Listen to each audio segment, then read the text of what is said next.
Hi, Stuart here. In my role as an advisor, coach and trainer to software startups, I see many wireframes or designs for web apps and mobile apps. However, for some reason, I often seem to have to remind the in-house design team or the external development provider to create a user specification document. I sometimes get pushback on this, such as it's not necessary as it's obvious how the app works. In my experience, I believe this is a mistake.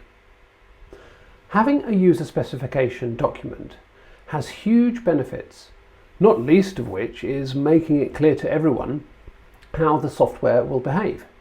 Not only does this avoid assumptions, miscommunications and potentially wasted effort doing reworks, it can also save potential disputes with your development provider if what they deliver is not what you wanted.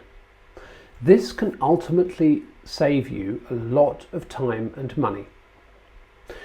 If you don't get a user specification done, then you're leaving the behavior of your app up to your developers. How do you feel about that? In addition, going through the exercise of creating the user specification allows all possible situations to be thought through thoroughly.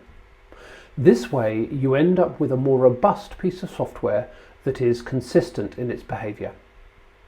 Now, you can get your design or development team to write this document, but my advice to you as a founder, CEO or CTO is to give it a go yourself if you can. It's really easy to do, and you're not leaving the behavior of your app to chance. You can leave the design of the great UX to the experts. You're just documenting how the app will behave. I don't have time to go into too much detail here, so DM me if you need more guidance with this. In summary, however, your user specification document basically describes how your application behaves. So, for each screen or page in your app, write a description with what it shows and the components that it contains. For each component, describe when it shows, what it shows, where this information comes from, its different states and which events it handles and how it behaves. For example, a button might show or be enabled under certain conditions, have text that depends on application state and when pressed may perform some client-side validation logic, get your back-end platform to perform an operation, show a success or error toast, and then, if successful, navigate to a different page. In addition, for each common component, such as the toolbar, footer, or common lists or tiles, put those in their own section so that you don't need to repeat their details.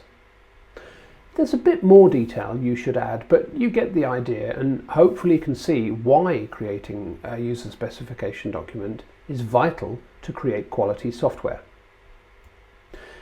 If you're struggling or worried about this or any other software startup decision or task, then please do contact me. I'll help you get to a position where you're confident that you've made the best choices and feel ready to move forward with your startup to produce a quality product and robust team and processes. Thanks for your time, and I look forward to helping you.